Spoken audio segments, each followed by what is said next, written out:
So I was working with a client of mine who had never asked for referrals from their past clients. Instead, they were waiting for referrals to come their way, and I was absolutely blown away. I mean, the difference between 4 to 5 referrals per person that you meet and that you work with and have a good experience with, or even people who tell you no, but instead you're waiting for them to remember you and to do all of these things in order for you to get the lead. And that is not how you want to run a business, because you have no control. It's the difference between being nervous about where your next lead is going to come from and being the driver in your business growth. So in this video, we're going to conquer this. We're actually talking about how to feel great about asking referrals and how to always know where your next leads are coming from. So if you're not asking for referrals in the right way, or you don't have the right intentions, asking can feel really weird, but it's all a mindset game. So when I was coaching and inspiring tons of young people to go sell books door to door, or when I've been working one-on-one in my coaching program with business owners in Knoxville and all around the country, there's really only 2 reasons I've identified of why people aren't asking for referrals and why they're not getting as many as they could possibly get when they do ask. So reason number 1 is that you believe that most people don't give referrals, and so therefore asking is a waste of time or kind of awkward because you're just gonna get no. And if this is you, I've made another video on how this one word change and how you ask for referrals will help you get people saying yes more often, so that way you can actually get referrals. So if you struggle with this, go to that video. Video is gonna be in the description below, and it's gonna be in the playlist, referrals playlist on my YouTube channel. So go check that out. So number 2 reason why people don't ask referrals is because you feel like you're bothering people. So regardless of the technique that you use, the process for asking referrals is a complete mindset thing. People can read how you make them feel.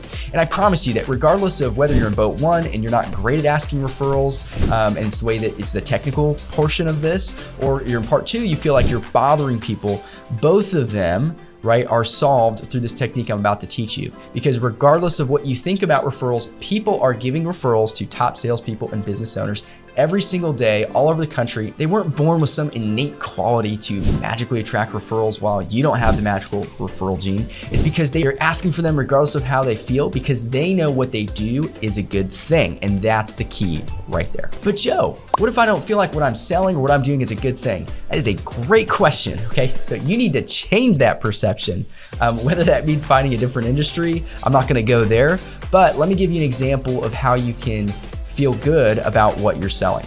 So when I was selling educational resources to families door to door, there's obviously this thing called a door-to-door stigma where we feel like, oh my gosh, what we're doing, we're interrupting, yada, yada. And you had to get over that in order to do well. And so in order to get over that, I had to have this moment where I believed that what I was selling was so valuable for people that it was worth talking to enough people and finding the right people who needed this in order to make the world a little bit better of a place. So I wanted to ask referrals, not because I was trying to sell to everybody, but rather I just wanted to meet the families who would benefit the most from the products and services I was offering.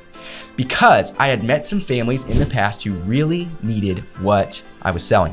And I had met families who really didn't need what I was selling, and I didn't want to talk to those people. I wanted to skip those people. So that's a huge mindset shift, to stop selling to everybody and start just selling to the people who actually want to talk to you. So I just wanted to help families in need, and my whole goal was to skip over people who weren't going to be interested. So in the pursuit of helping those in need with the educational products that I was selling, because obviously helping kids go to college and things is a great endeavor, I would ask for referrals.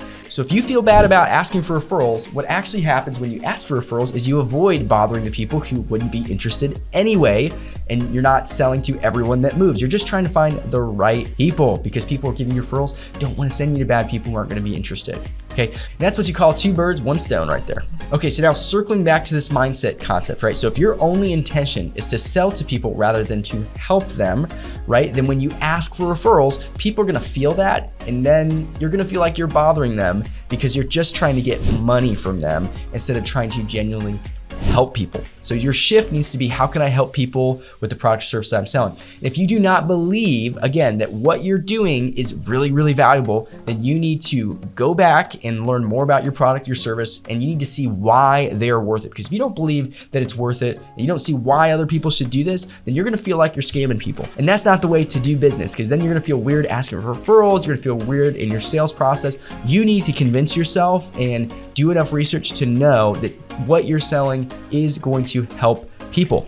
I know that's kind of hard and it might take some time, but you really need to buy in yourself on what you're selling in order to ask for referrals effectively and do the whole sales process. After you've gone and done the research to feel really good about what you're selling, what I want you to do is think of 2 to 3 client stories, okay, where you've actually helped make a massive impact on someone's life. And if you can't find any that you've done because maybe you're new, that's fine. Ask a friend who's in the exact same industry of how they've impacted people and get excited about helping those people, because when you ask for referrals, you're gonna find those people and that's your goal. That's how you feel good about asking for referrals, and that's how you feel good about selling, because it's about helping the people who need what you have rather than selling to everyone. Now that's just the emotional side of asking for referrals, and feeling good about it. The other part of asking referrals is the technical bit, which can get kind of tricky. Building trust effectively, efficiently, it's hard. A lot of times when you're asking referrals at the beginning, you do get rejected a lot because you're not great at it yet. I'm gonna underline yet because you can get good. So I made a video for you on how to learn how to build trust faster so you can get referrals every time you ask. Because whether or not someone gives you referrals is based on your heart, your vision,